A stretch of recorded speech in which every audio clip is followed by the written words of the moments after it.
Hi everyone and welcome back. So for today's episode I have an amazing app that you should try out on your Galaxy Watch. Also I have a face for giveaway from Monkey's Dream developer that has a nice and simple interface. Kinda like Pixel Minimal Watch face. I'm giving away this face to you guys, so make sure to drop a thumbs up and comment down in the comment section to be selected as a lucky random winner.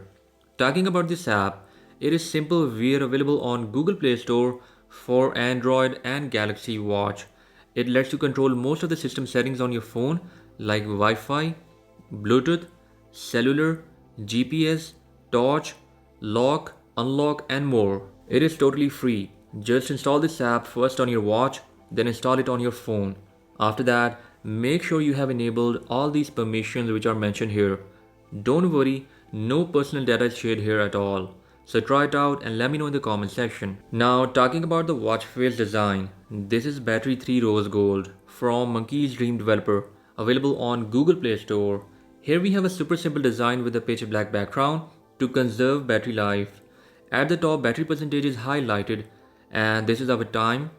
Plus also you can see that day and date is present here. On the left side, I have added countdown to a specific date, while on this side I have added step counter and heart rate monitor.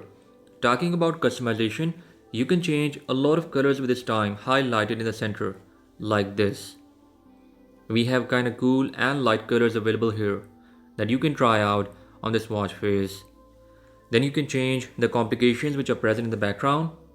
You can add any app, moon phase, stopwatch, timer and more.